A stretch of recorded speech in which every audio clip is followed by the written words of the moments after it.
you don't have to hold anything back. But when you're in school, you feel like, I gotta write proper. I shouldn't write this. Maybe my teacher might feel a certain way about it. Sometimes I get writer's block writing a school essay about myself because I had to write one about myself and I couldn't because I didn't know if I should put this in there, if I should put it. You in school, you kind of contradict yourself and you kind of like,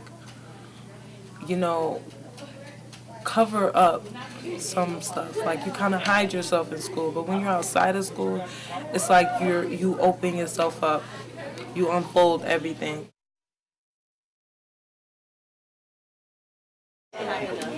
This was chocolate I put in there. Don't force yourself. I'm doing good. All right, let's give Faith our attention. It's called Sticks and Stones. Sticks and stones would break my bones, but your words stay with me forever. I got your words running through my mind, the things you said to me 1,000 times, and yet I still cry because I can't put a Band-Aid over you calling me a nigga. I can't hold back my emotions at the thought of you making an outcast of me. You got me pinned down with hate, when it's more than any other physical bind you can put me in. Instead of spitting the words at me that have my mind aching for painkillers, I'd rather have you hit me over the head with a brick. Or maybe even twist my arm, because then I can heal my broken wounds and pray that you don't hurt me again. Because sticks and stones may break my bones, but your words stay with me forever. When I write how I feel down on paper, I just released everything that there is on it. I just told the paper how I felt. The paper was my friend. And I can share that with other people. What I want to do today is give people opportunity to share, but I thought we would get started by doing a poetry exercise. And a lot of times you just need inspiration or something to write about. So what I'd like you to do is look at the clementine that you have in front of you. How many senses do we have? Hearing, smelling, and tasting. Yeah, I forgot what I had to. Yeah, you have 5 senses. So what I'd like you to do in your journal is to write a description for each of the 5 senses around this Can you write about clementine. I'm joking. You're acting all seriously angry and stuff. Shams, where did you get that word from? I had that one first. It's sweet, it's juicy. Next week, if you bring these back, I want to give you an opportunity to decorate your journals. This is my most recent one. And I use mine, I write more for personal enjoyment too, I think. When I use a notebook like this, I just write whatever I'm thinking. Sometimes poetry, sometimes like a journal reflection or whatever questions I might have. I like to do a lot of lists. Well, I was going to say something, but never mind. Well, I like fruit, and I love shoes, and The Real Princess Diaries is just like, since this is going to be like my journal or diary, I thought it was a great title for it. And this one. And today I have got journals about article who I really love, the musician, people who sing songs. Usher. And this one is Obama, like our President Obama. So he can save the world, he can change everything. And I'm so proud he's the first black American in the White House. Esto las máquinas están buenas, caballeros. I'm going to be trying to do You're saying that she takes care of him. Right, that's what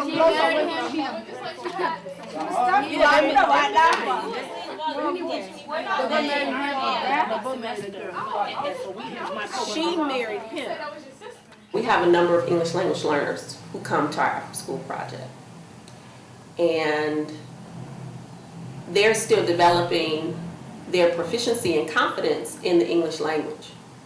And one of my big gripes with what we do or don't do in schools is that we don't teach about language in its written and oral form explicitly. Kids aren't just born writing in mainstream American English or in academic English. That's not something that you come to school with. That's something that has to be taught to you. I'm Sambusa, the flavors of friends crazy brotherhoods of soccer and friendships. I am who is courageous. I am Abdi Hirabi, living my life in harmony, Somalian American, doing whatever I can to succeed. There's no guidelines. You can write whatever you want and about anyone or anything. And I think that usually for like writing classes, like there's like a lot of times it's not even like an interesting thing.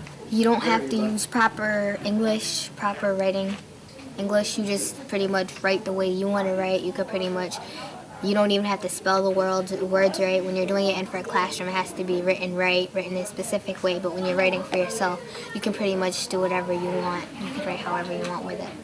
Well, we don't want to do a disservice and ignore their grammatical mistakes, right? I don't want to set the kids up for failure and ignore it.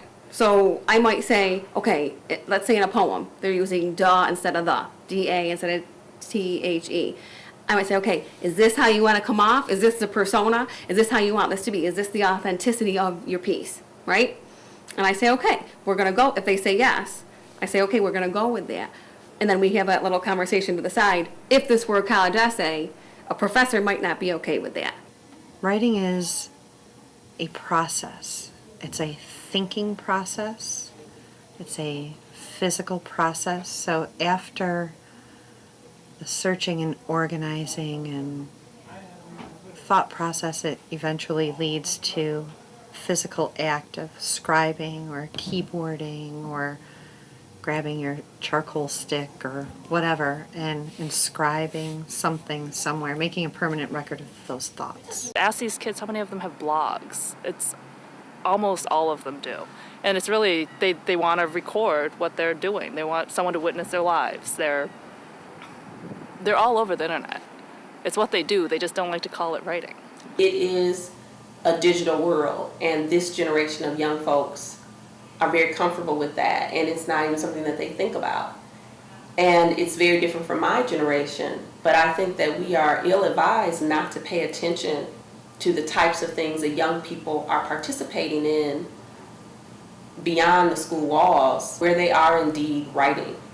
And I think there's something to learn from the level of focus and attention and participation that young people are engaged in these formats, because that thing can be transferred into other forms of writing, in particular those that we expect in school.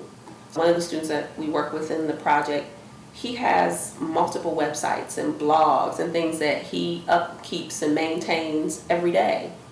That takes a lot of time. You know, I talk to some students who say they are texting and on Facebook for upwards of 10 hours a day. Who has 10 hours a day? So if you can devote that kind of commitment to digital authoring, and if we take that passion and focus and put it in other forms, I think there's something to that. So young people are definitely composing and writing in many ways. I think what it means is we have to expand our definition of what we mean by composing or writing. Poetry has always been at the front of the stage. You look at the Black arts movement, or even the Civil Rights movement. Dr. King was a poet. He was a poet. Malcolm X was a poet. Fannie Lou Hamer was a poet. You know, all those folks are poets. You know, and they use their pen very well, very well. And you see how the following came because of what they wrote and what they really spoke about on stage. How they spoke in front of those audiences, the people, was very poetic, very poetic. But I write to remind everyone that everyone is truly unique. See, writing is not my passion. It's my life, and after that, there is only death. But every stroke of this pen gives me new breath, new hope that this world may one day change from this misguided, deranged, and confined to the chains that they have around our brains. Writers unite, because our pen will lead the revolution of minds, lead the revolution of hearts, and tear apart this corrupt establishment. When you write, you're becoming a part of a conversation. You're becoming a part of a movement. You're adding your voice to a collective voice. And so it should in some way move us higher or move us in a new direction.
So I came to Syracuse University in 2008, and I came here as a professor in English education. Writing is a passion of mine. And one of the things that was important to me coming to Syracuse University was also becoming grounded in the community and situating myself and my family here as members of the Syracuse community. So in 2008, I attended several community forums. One of them was about the state of education for African American children. And it was important to me to be a part of that conversation because I too was kind of navigating the school system for my own child.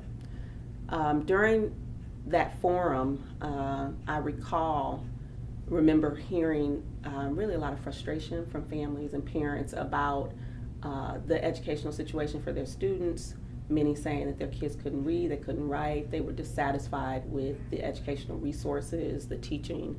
And so I, as someone who is very passionate about writing, very passionate about education, and someone who had some capital and as a professor at Syracuse University, I said, what can I do, not only as a community member, but also as a faculty member and as a writing scholar to support the needs of youth, families in the community.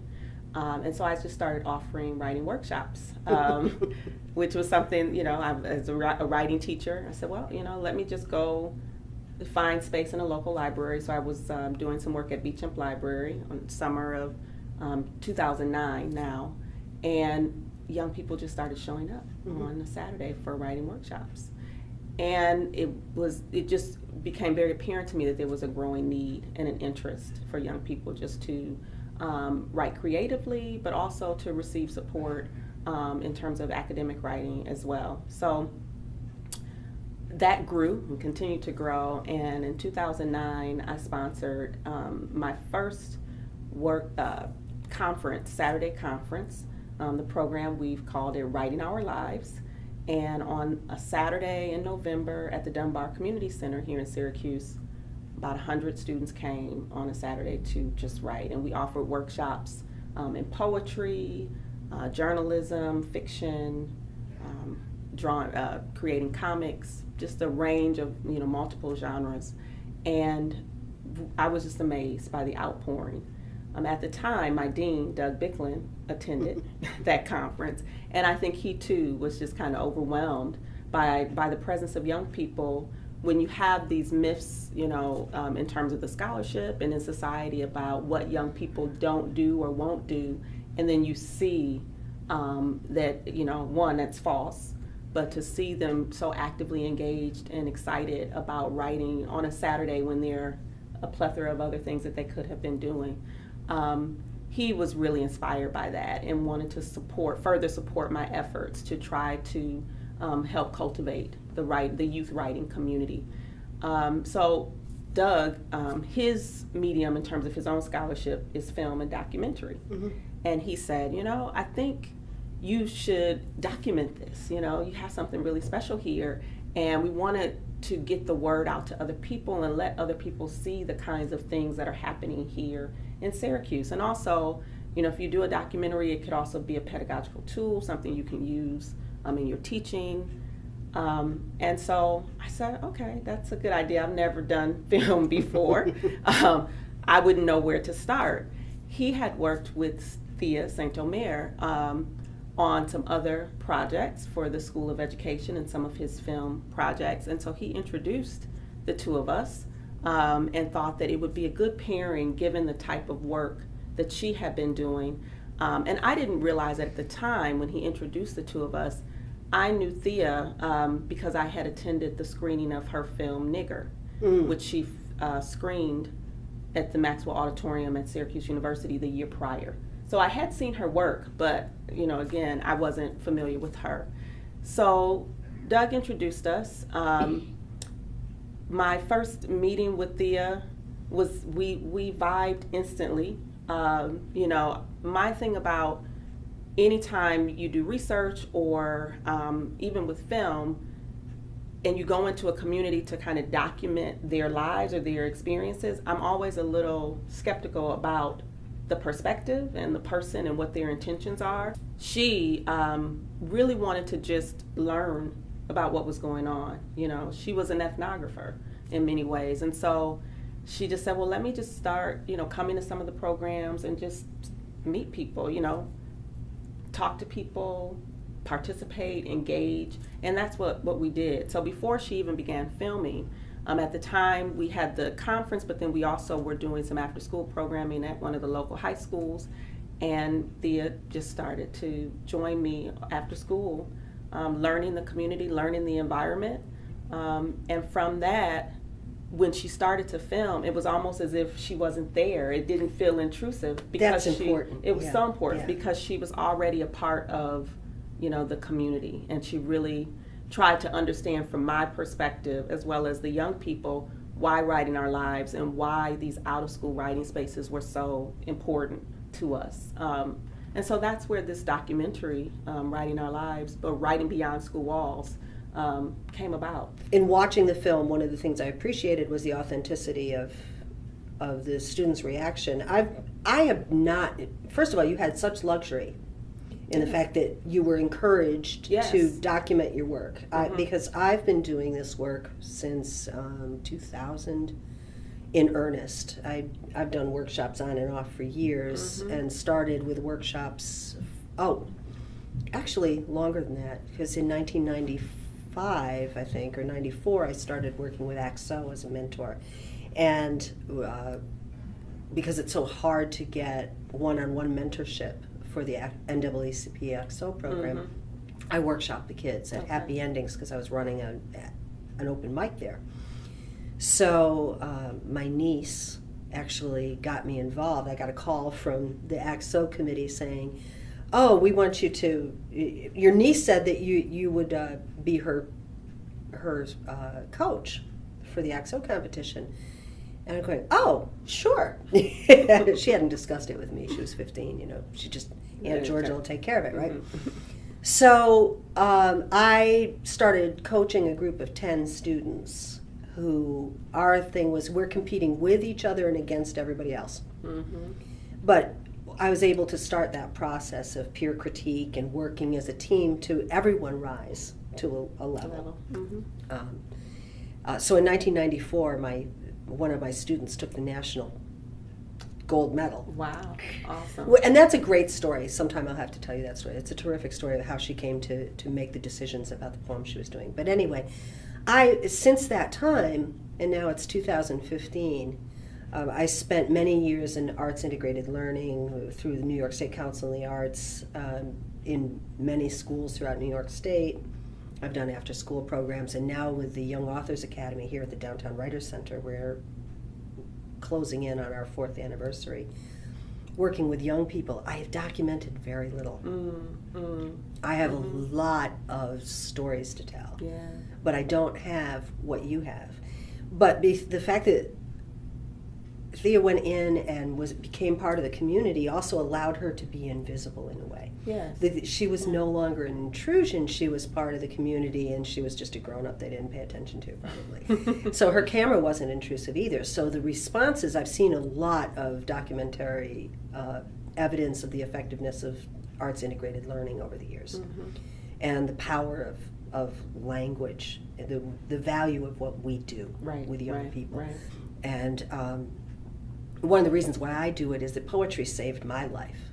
You know, it has at 3 different times, but as a teenager, it definitely saved my life. So knowing that from personal experience has always fueled me to work with young people.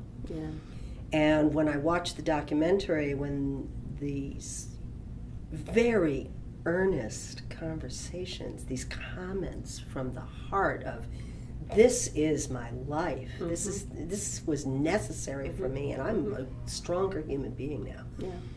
It was very powerful work. And I think if it had been somebody just saying, oh, we're coming in on Saturday and we're filming you, then they would have been, but they were used to her. They were used to it, And that, they were also comfortable with her because it was easy to be comfortable with her. I didn't know her very well, but she attended our readings, she filmed here. And she was such an important part of the community, and everybody's still in shock. Yeah, I mean, I think that was what really is, I think, reflect back and remember, and what resonated for me is her role as a filmmaker. She was about building relationships, you know, so it extended beyond just the film. But she really got to know those students, the teachers, because there were times that I wasn't there, that I wasn't present, that she went around and met with people and worked with people.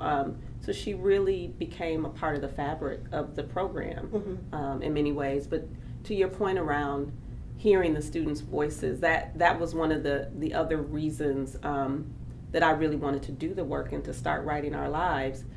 There was a young man who participated. He wasn't in this film, but he participated in the programs, and he said, I need writing because it's like breathing for me. You know, it saved my life. So that was really, you know, it's so important to cultivate and create those kinds of spaces. I don't think I realized the power of it when I started doing the work. I didn't, because it was something that came so natural for me. Right. The documenting of it and then hearing other people's stories validated and kind of helped to raise my own awareness about how important this work is. And so now, you know, 7 years later, as we continue to do the conference, the after-school programs, the summer institutes, and when I get tired and I'm like, okay, I don't think there's a need, or, you know, we have this conference coming up, how are we going to get 100 kids to come? I don't think it's that important. I'm instantly reminded, and I think having this film, every time I revisit it, is a way for me to stay, you know, committed to it and to realize the importance and the utility of the work. So, you bring up a couple of things that I want to go back to. One is that building relationship. I think what I learned when I was working with Partners for Arts Education and through the New York State Council on the Arts and Education network that was thriving in the 90s and up until about 2008.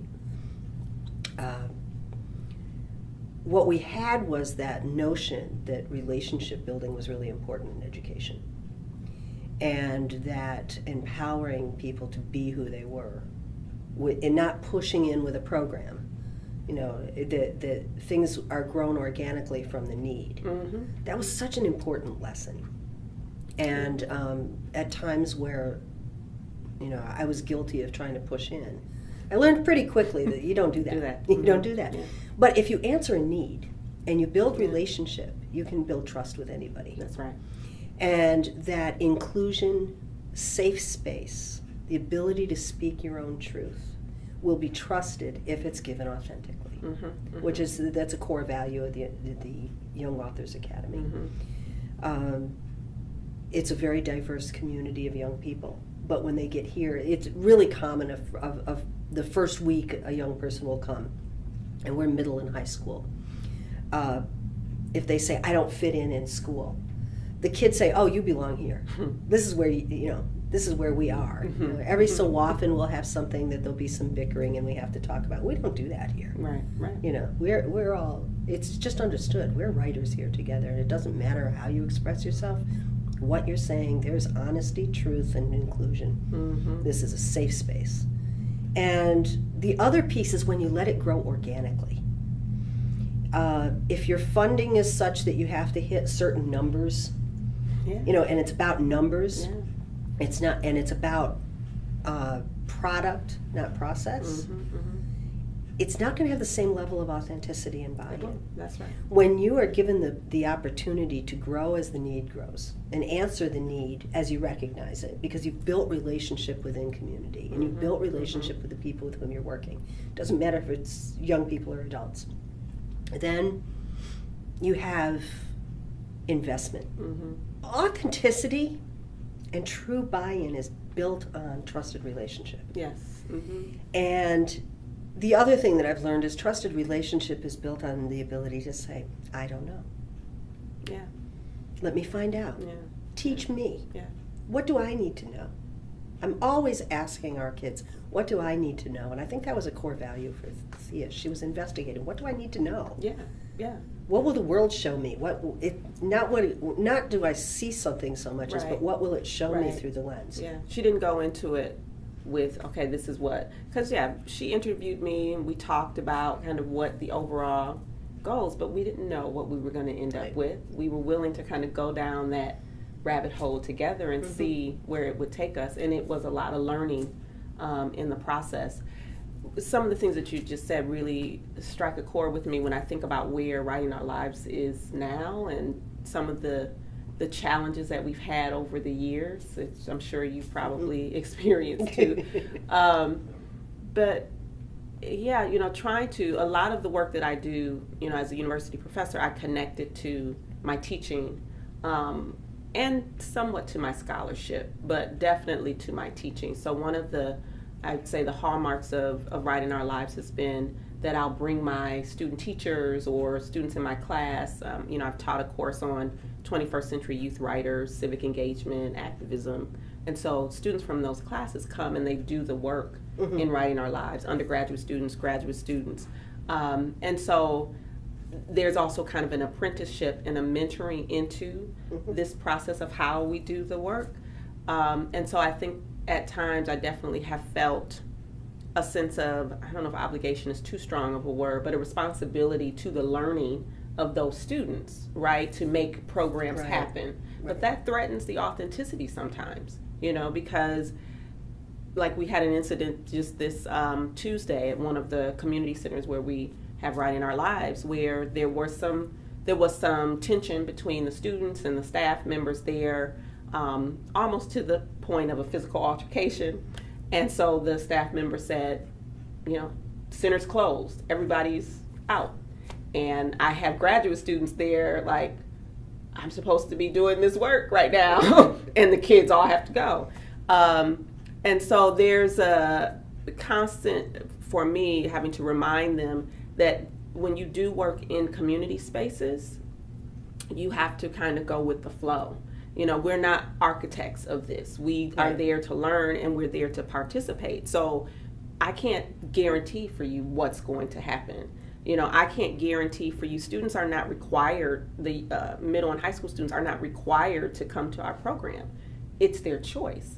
And you have to honor and respect that student's desire or need or whatever it is that they're taking from the program. At the same time, we have students who will come to the after-school program that's in one of the middle schools, and they want to have snack because sustenance is important. And we'll have writing activities, things planned, and they may not want to do those things. They may just want to come, have snack, and hang out because we're in the library, a space that, ironically, they don't get to go into during the academic day. That's a whole other conversation. Right. We have a lot to say about exactly. So after school, it's like, oh, I can go into the library. Right.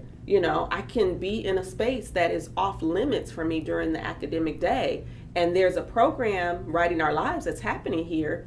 I'll see what they're about, but I just want to be around. I want to be in the space. I want to be free. I want to just be able to be for this next hour and a half. And so we try to honor where the students are and meet the students where they are. And so, as you were talking about that's something that I definitely have learned and have to continue to remind myself when I feel like, one or two students showed up today. Well, those one or two students that showed up, they showed up because they wanted to be there for whatever reason. And, they're getting something from it because they don't have to be there. So it's not quantitative. No. And I have a very different journey into this work. Non-academic, in fact, in the 90s, I was trying to figure out where do I fit in because I was active in the slam movement. And after coming out of 10 years of not writing and discovering poetry slam and going, ooh, I want to do that. I want that became my drug of choice for a while, but I didn't really, after a while, I was already in my 40s, and it was really skewing towards youth. And I wasn't fitting in, and I wanted to investigate poetry from a different perspective than just spoken word sensibility. And then I didn't fit into academia either. But I was starting to do a lot of community work with organizing readings and producing spoken word events, Slam Master, working with AXO. And I said, well, how do I identify myself for a business card? What do I call myself? What's my title? Tell me, please. And I came up with community poet. And that's who I've named myself since 1994. I'm community poet. And claiming that role of poet first in my life was a huge change. So I have been teaching in non-traditional ways, non-traditional settings. But what I learned is this lesson that you're giving your students. And it's very authentic. That you never know what's going to happen in a classroom. No. When they get done with even if they're already in classrooms, they know it. But teaching is performance art. Oh, yeah. And you have to be able to improvise on the drop of a hat. You have to know when the teachable moment is as opposed to the curriculum, which is why Common Core is decimating education. That's right. Yeah. In the way it's constructed right now. Yeah, Because it's constructed by politicians and corporations. So we don't have that ability to be authentic and answer the moment and the need and the teachable moment. Right. My best lessons that I now teach consistently came out of those moments of either resistance or questioning, query. Well, how did that happen? How did okra come to the United States? A group of sixth graders in Watkins Glen were reading Nikki Giovanni's Knoxville, Tennessee, and talking about okra, and some of the kids knew what it was and some didn't. And then that wound up leading to us using the smart board to trace the journey of okra from Africa to India, Africa to the United States. And how did it get to the United States? It was the slave trade. So we weren't talking about poetry anymore. We weren't even talking about Nikki Giovanni anymore. We were talking about what it would be like if you were carrying that on your body so that you would have something from home. And then how did that become more and more and more?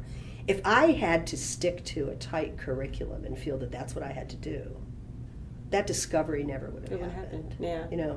And the opportunity to freely go those directions rather than stay to some scripted lesson plan is a valuable tool. And it's the most authentic thing. But in after school, they're choosing to be there, even on Saturdays. Our kids are choosing to be here on Saturday. They don't. This is a voluntary program. We started with 6.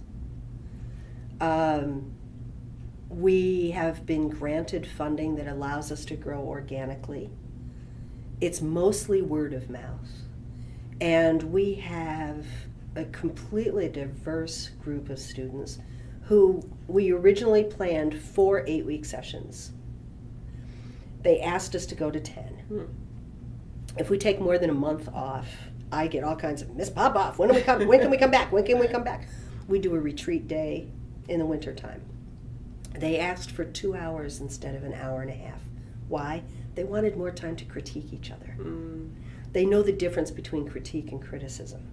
They're learning the critical skill of looking at a body of work and seeing what's working and saying, you can improve here. And that's the language we use. They're supportive. They're producing great work. They're publishing. They're creating a great sense of community and acceptance. We have students on the autism spectrum. We have students from many different cultures and ethnicities. Sure. We have students from different socioeconomic classes all coming together, and they are one. It is absolutely stunning.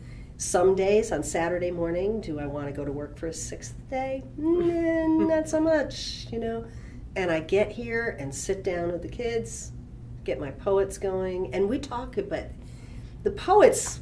The fiction kids write about fiction, but the poets get into things a little differently.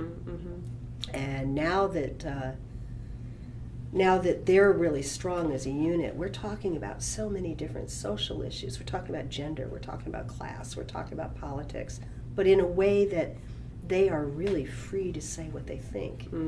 They jack me up every so often. We had a really interesting conversation about drag, and that I had a certain certain opinion of it that they were saying, but I don't think you should look at it that way. Okay. Like, Yeah. all right, Yeah. I'll hear you. Yeah. You know, Well, you know, that's great. It's interesting what you're talking about. Just reminds me of a lot of times when people question the validity of out of school literacy spaces, and they are challenged to see the connection between the work that happens in these spaces with the tasks or the expectations in school. Right. And everything that you just described that the students are doing in the Writing Center, you know, when I think about the students in our program, those are the types of skills that, you know, if we look at Common Core, those are the types of things that they're saying they should be doing. But yet, students come to these out of school spaces to be engaged in these skills in more authentic ways. So I think that's one of the things that, as an academic, where I'm constantly trying to make my work accessible to a more scholarly, you know, audience to understand the connection between what we do here and what students have to do in school. That's not my ultimate goal. You know, I say I'm not trying to meet Common Core standards or help students with standardized tests. But at the same time, I understand that if students are able to, you know, do the kind of research that they're doing to understand where okra came from here, all those skills are skills that easily translate into the types of things that they should be doing in school. Right. But it's upon us to help them to, and to help teachers to see, you know, how you can make those connections and validate and support the things that students are doing outside of school. I fully agree. And the other thing that I really appreciate is that it's not school. So they engage in a different way. But they also, I get feedback from parents often about the underlying value of participation, that within their school life, that their critical thinking skills have increased, that their writing skills have increased, that their ability to express themselves is growing, self-confidence. There's been a remarkable change in a number of kids. And it's because they can be free to be who they really are. When they come to our programs, they don't have to front. Nobody's there except their own peers. And they have the freedom to say what they want as long as it isn't hurtful. Right. You know, that is truly valuable. And I know people in programs, Urban Word, you know, in New York, totally based on that same premise. Yeah. You know, young Chicago authors, Houston writers in the schools, Seattle writers in the schools. Yeah, you know, everybody who's doing this work knows this. Yeah. You know, there's a huge network of writers in the schools through AWP, and all of us know this lesson. But the other thing, the training aspect that you're giving your students, we're doing it with our students. Because we started, last fall, I started an internship program for our juniors and seniors. If they are in their junior or senior year and they have participated in at least 2 sessions of the Young Authors Academy, they can intern with us for their community engagement credits. Yeah. And we've been able to start a college internship program. That was for our first year. We had a wonderful young woman from the creative writing program at Oswego who reached out to us, and she interned for us 1 year and taught for us the next year, Lena Gluck. And then this year we had one of our graduates, Deja Hawkins, who had just completed her freshman year at Hamilton College. She graduated from Nottingham, and she'd been one of our Young Authors Academy writers. And she reached out at the end of the semester saying, I have to do an internship this summer. Can I do it with the Young Authors Academy? So the best part for us was that the school was funding it. She didn't have to get paid. She couldn't be paid to do the internship. What we were able to do was give her not just Young Authors Academy opportunity, but she worked with us all summer. She was also working with the 9th grade academy at Nottingham for their summer session.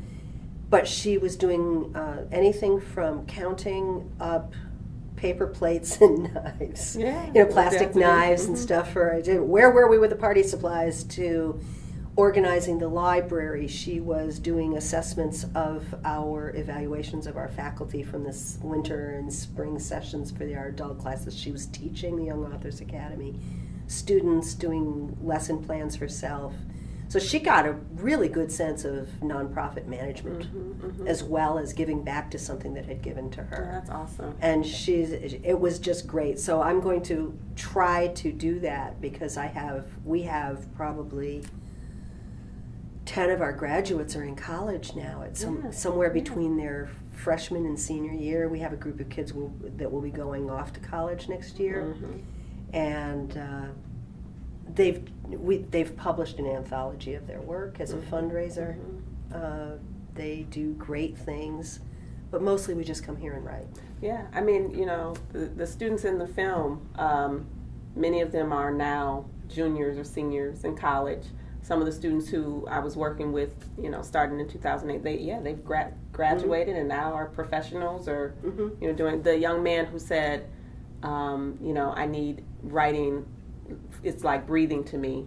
He just applied for he's kind of traveled the world. He just applied for an internship with BuzzFeed writing. Oh, cool. And yeah, it's called the Emerging Writers Fellowship. So, you know, one of the things that I think has been really important too about these spaces is introducing young people to professional writers or to community poets, so that they can see where writing isn't just something you do for school. Right. But there are ways that writing can sustain you. You know, it can be your life's work. Whether you're a writing teacher, whether you're a poet, whether you are, you know, now with social media and 21st century writing, young people, there are all kinds of new careers that are possible for young people.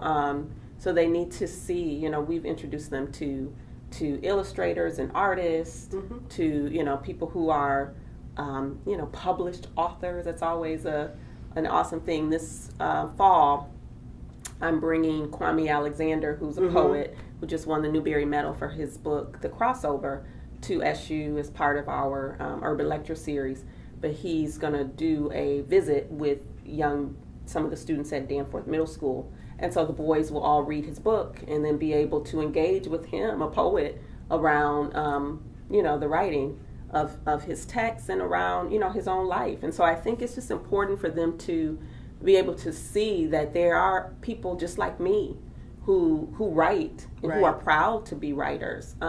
Because there's certainly, you know, I'm thinking of some of the boys who come to our after school program that's at the middle school.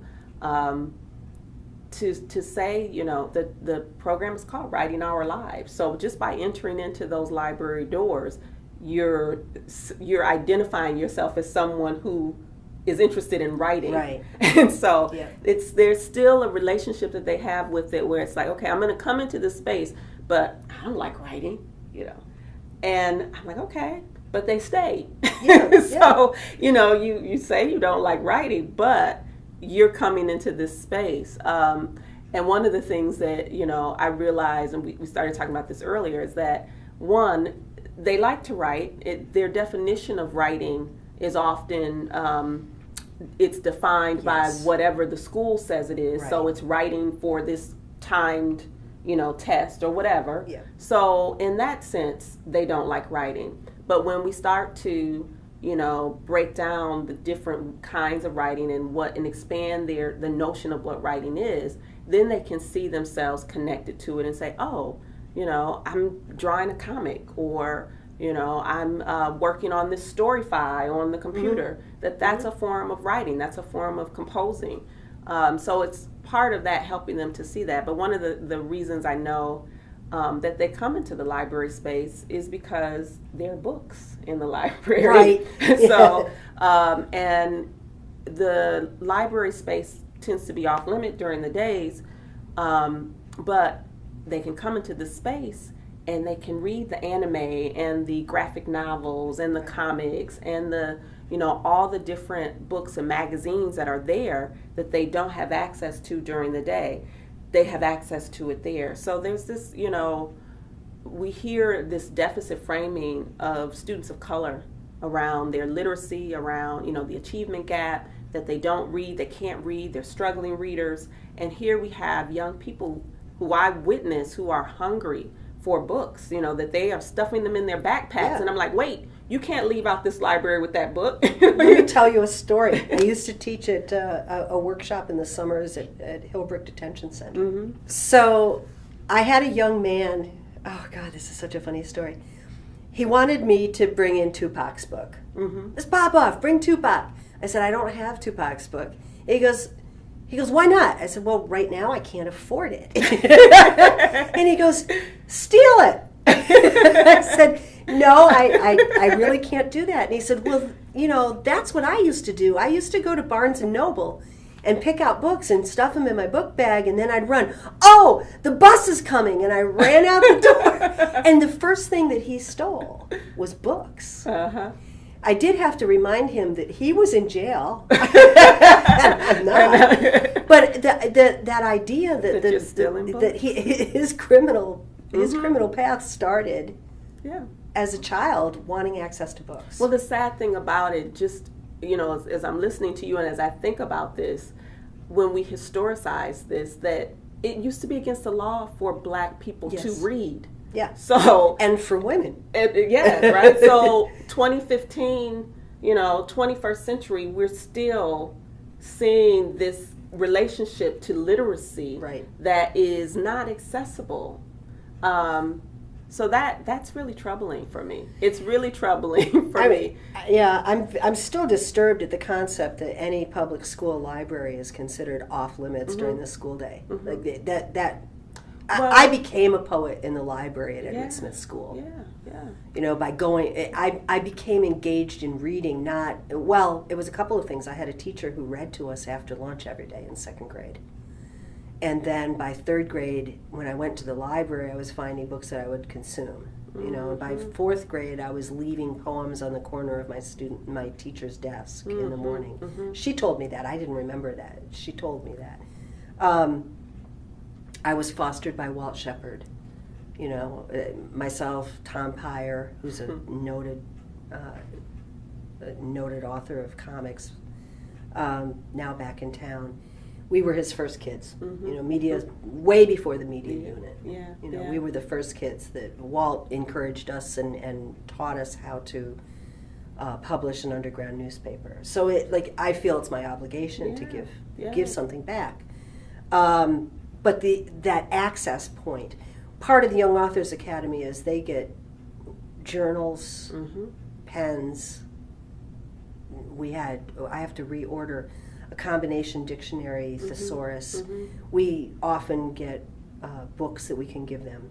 Yeah. And giving books away is very important to the program. You own this. Yes. You take this and take it home. And it's so important to them to, last year in one of the programs, I gave 20 copies of Jacqueline Woodson's Brown Girl Dreaming, the national book winner. And the girls, when I handed it to them, this is mine? Yeah. I get to keep it? Yeah. I'm like, yeah, you do. It's yours. Yeah, you can take it home. Yeah. And then I had teachers say, well, aren't you worried they're going to lose it? They may, but it's theirs. Right. And it's the act of giving a book. It's really powerful. And giving with no strings attached. Right. You take it. Right. You do. This is a gift. Right. I'm not going to check on you later. Do you have it? But I see the thesaurus come out of backpacks the next week. They still have it. They have it. If they don't have it, it's not my business. I don't care.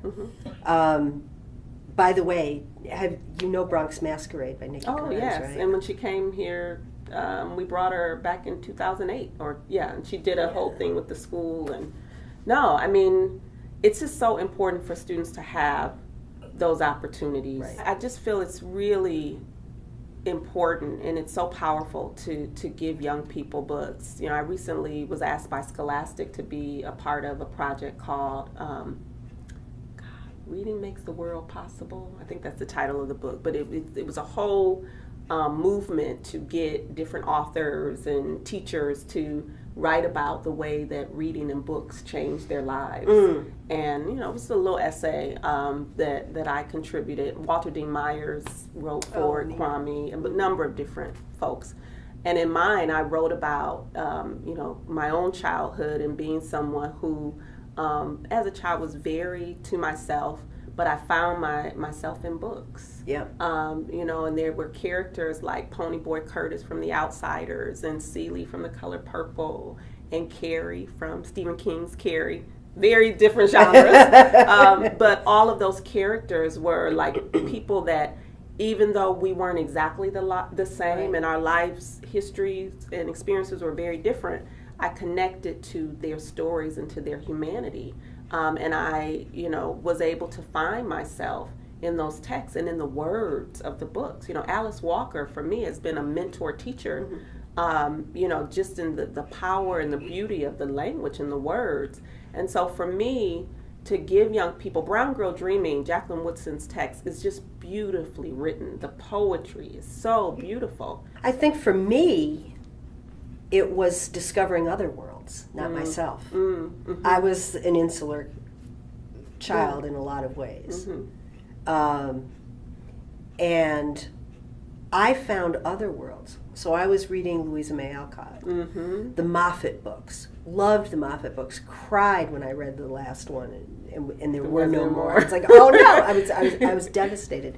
But then I quickly moved into adult fiction and adult nonfiction. I mean, in middle school, I found Black Like Me, and read it when I was 12. And I couldn't understand, but I wanted to understand it. So for me, it was the discovering of other worlds rather than validating myself,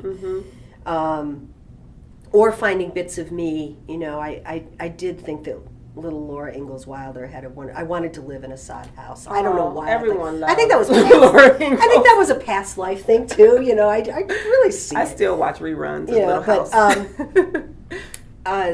Reading was everything to me, and then writing became even more. Exactly. Yeah. And then it became my way of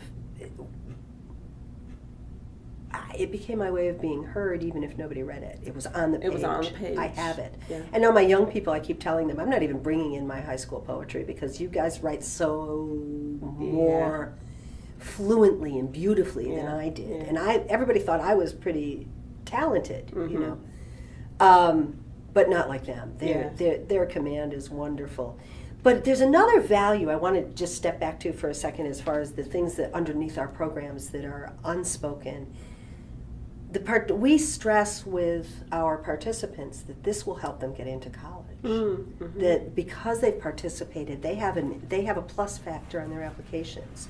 We encourage them to publication outside of what we publish, but we also publish them because those are plus factors for and especially for students who would be at a perceived deficit in that world anyway. Having these credits is valuable. And we do anticipate that you're college bound. That's right. Or you're professionally bound one way or another. Maybe it'll be a professional trade. And our society seems to have lost some value for that too. But that these are plus factors that show not just that you're participating, but that you show up. You show up on time, you follow through, you do all these things. There's discipline involved. And that discipline is a tremendous value. Yeah. Well, and that these programs are not about, it's not missionary work. It's not patronizing young people. It's not. It really is valuing them as writers. Right. I have an example, and I'm just thinking about We're Writing Our Lives, where we are today, and what some of the trends have been recently. And I think it just has to do with where we are in the world and our society, where we see a lot of social movements that really, the revolution is being led by young people today.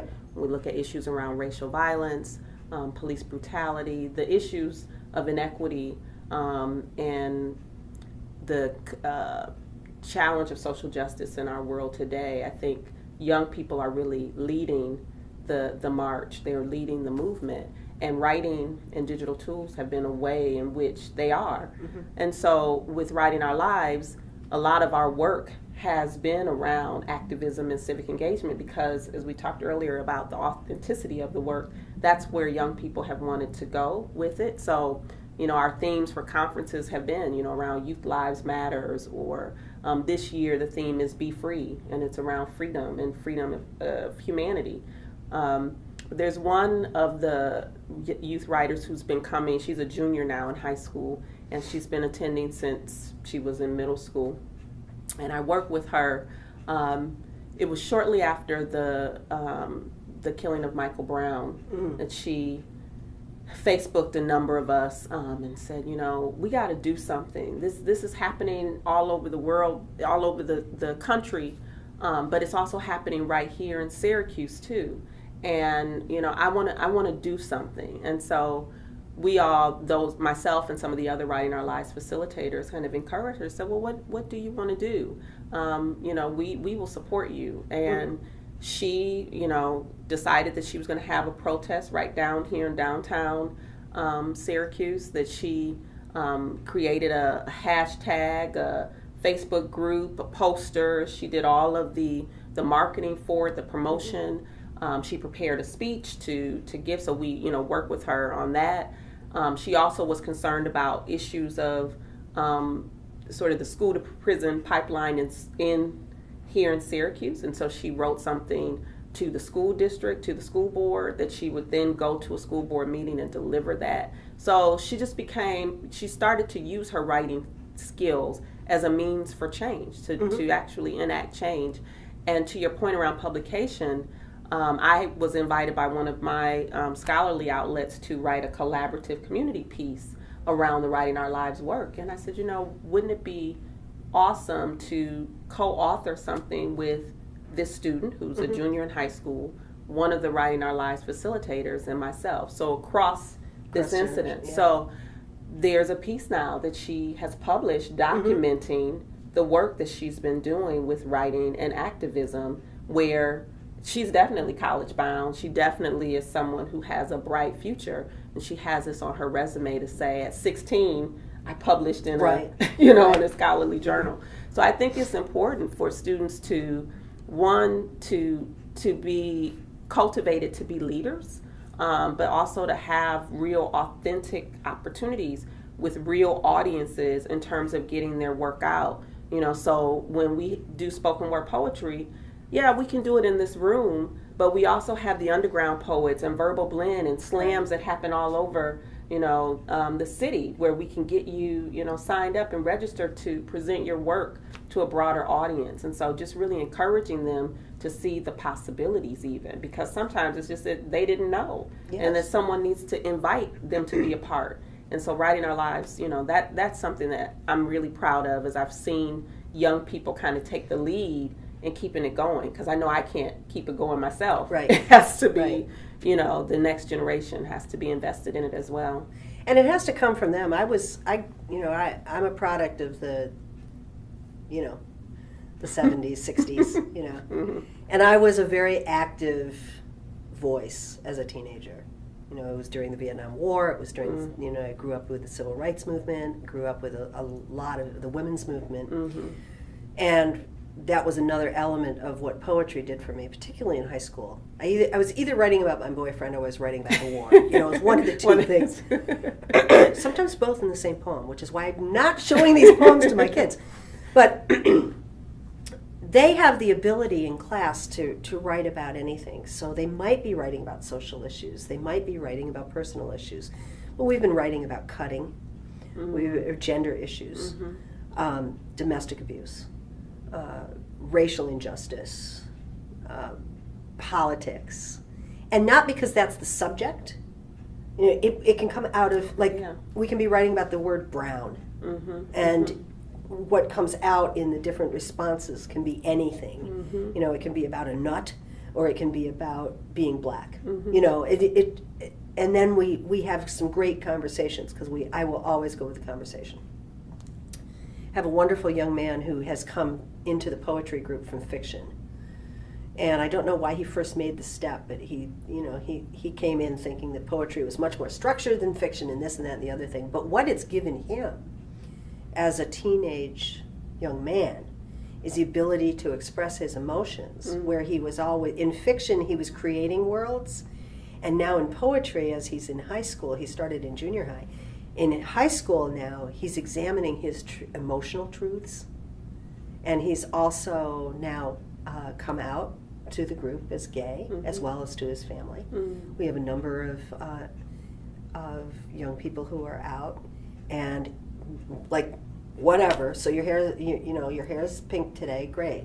You know, it's been really interesting that they don't seem to have any barriers with this. Yeah, yeah. At one point, we did have a conversation, and every so often we examine it, where one of the high school students, when we had the fiction high school and middle school kids together, dropped an F-bomb in her work. And we had to have the conversation about the difference between courtesy for your audience and the authenticity of your writing, right, and what language does. And that same young man was, you can't censor us, that's censorship. And I said, no, we have to consider the fact that we have people who are younger in the group. We have parents sitting in the other room. This is the YMCA. It's a, you know, it's a public venue. You may be out reading. I said, also, is it authentic to the character? Would the character actually say that? If so, fine, but when you read it in class, you can use a different word. We'll know what you meant. You know, when you read it to the group, you can make a different choice. If that's just in for shock value, it's really not that shocking. Right, You know, right. if it really is germane to the writing, you absolutely need to use a curse word, go for it. But when you're in a wider audience, you have to be courteous of people's sensibilities. And that was a great conversation. You know, and I think that's something that would be great if that was more, you know, we've lost a sense of decorum in our society. And if people thought a little more about, you know, I have a thing about bullying. Right now within arts and education, if you're a teaching artist and you want to get a gig, all you have to do is figure out some kind of thing about bullying. And anybody else you can't work, you know, but if you can do a juggling act about bullying, you can probably go into schools. It's maybe not that bad, but I keep saying, why are we punishing children for being bulliers? Because everything they see modeled in society is bullying. It's bullying, yeah. You know, dance moms, that horrid woman, politics. We don't even have to really point out Donald Trump. Right, it's a culture. There's a culture of bullying. It's a culture of bullying. But we're trying to pass it off to the kids. To the kids, you know, and they really don't bully as much as we would like. But when bullying happens, we had an incident where one of our kids came in to say that there were some mean girls who were being really unkind to one of her friends in school, and they kept putting mean messages into sliding them into a little slot in her locker. And our young lady said, you know what we've done? We can't stop them from doing that, but we've just started a campaign that we fill her locker with love notes. And then we started doing it to other people. So even on that small of an activism, they were protecting their friend. And then it became a movement around their school where they were slipping love notes into people's lockers to counteract the mean girls. And I thought, there's nothing greater in character than something like that. So many of the poets who come here are friends of ours. So I can prevail upon them to stick around because they're usually here on Saturdays anyway. Yeah. So we've had a lot of wonderful people here. Of course, Koresh, he's come every time he comes to town. He comes to see the kids. Keith Flynn from the Asheville Poetry Review, Tarfia Fazula was here, and she came in, and she was talking about issues in Bangladesh, women in Bangladesh, because her body of work is about that right now. So we've had that same kind of opportunity to have the kids meet with and talk about craft, and they come in and they talk about the craft of poetry or the craft of writing. Like, how do you become a better writer?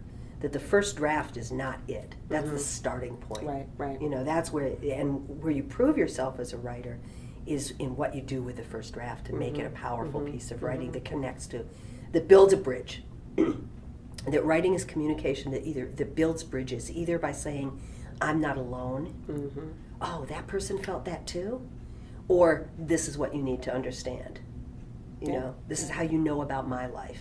Right. And we learn about other people and we become more accepting of other people if we read about their experience. Through their writing. And then we can understand that we're all humans.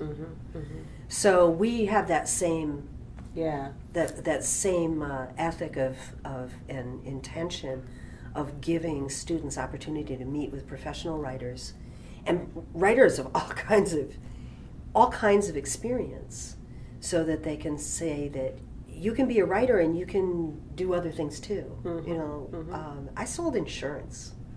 I sold municipal bonds. I worked retail. I waited tables. I was a secretary. And But you were still a writer. I was a writer. You know, Right. And I heard somebody say, who was it? It was just this week. I was watching something, and it said, you know,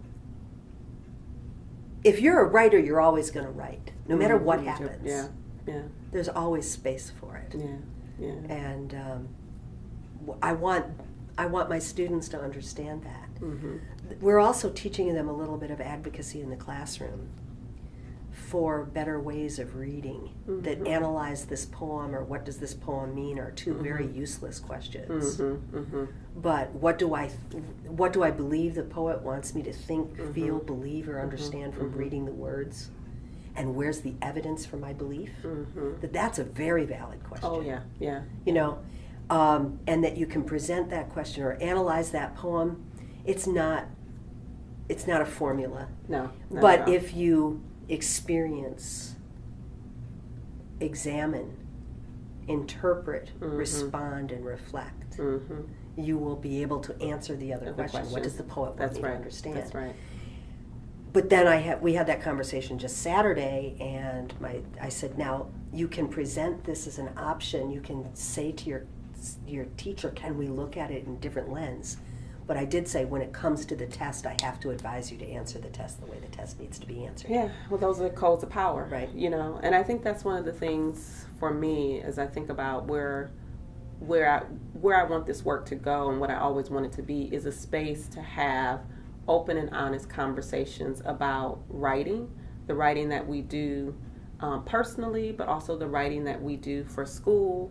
I want us to have, you know, these open conversations and dialogue about writing, the purpose of writing, the audiences for writing, being explicit with students about expectations, you know, in school, because we do them a disservice when we aren't explicit about these things. But for them to be able to, you know, to really deconstruct and unpack writing in the ways that you just described, to talk about it, and to, you know, too often in school we just assign writing. Right. We don't create a space within school for kids to sit down and talk about their choices, why they did this, why they picked these words, what's the intention. So when they can do that with their reading, they can take those same skills and apply it to their own writing and to each other's writing. I think that's really important. But I feel encouraged about where we're going, and I feel so encouraged about the youth, the young writers that I meet, the new writers, you know, that I meet each year. There's a 6th grader who I recently have met and am working with, and she created we did the genre of billboards and protest signs, so we had them create, and her big thing right now is school lunches. So I have a feeling that's going to be our next movement. You know, she talked about, you know, that, and it was interesting when we talk about the conversation and the dialogue. She chose to, you know, create a protest sign around, you know, the type of food that they're serving in the school lunches. And that incited conversation with all the other kids around her, because then everyone else could connect to her story, to her experience. And then you have a collective, and then you have a movement. So, you know, I think we're in good hands when we look at the youth writers who I also see as activists and change agents. I agree. Our young people are doing small things in schools. You know, if one of our students self-advocated that she felt that she was being held back. So she went right to the superintendent and said, I may be a 9th grader, but I think I need a higher level of English class. And she got herself into like an 11th grade AP class. Good for her. She's had some interesting experiences with teachers who, I very nearly went to her school and demanded just because when I heard the stories of the way the teachers were teaching English and teaching my craft, I was very disturbed. But that I chose not to create more trouble for her. The other thing that we've been doing too is with the poets. This year I said, I'm tired of being the one to come in all the time with the exercises, right? I'm not going to come in with the prompts anymore. We're all going to take turns. And so each week they have an opportunity to be the person to facilitate the writing exercise. So we've talked about one of the exercises was you're going to find out tomorrow that you have Alzheimer's. Write the letter to yourself of what you would want to remember. Wow. Write your last will and testament, your poetic last will and testament. So those kinds of things come about it. The best part is that I'm writing with them because I haven't thought up the prompt. If I thought up the prompt, it's I'm not engaged in it. Right. So I have this whole body of work for myself as a creative artist that's coming out of working with my students. Yeah. And I keep telling them that, that you're generating work in me. Some of our young people have been published in adult forums because when they entered, they didn't say, I'm a teenager. So one was like 5th place in a John Green contest, international contest, and has been published in the Comstock Review. I had a little say in that one. But as an editor, but she's being published in the Comstock Review. She went to the Skidmore program. A couple of our kids have gone to the Colgate program. They've gone to SU programs. And then the young man I was speaking of earlier just had a short story accepted by Sci-Fi Daily or Daily Sci-Fi. They didn't know he was a kid. He wrote a great story. So sometimes just the fact that creatively they're that valuable. That's right. It's not even, like the beyond anything but the creative use of language and story and verse, that they are completely affirmed as artists. That's right. And then voices. Voices for change. Voices for acceptance. Voices for truth. That I think we're very, very much similar, and that's the deeper mission behind our work. Definitely.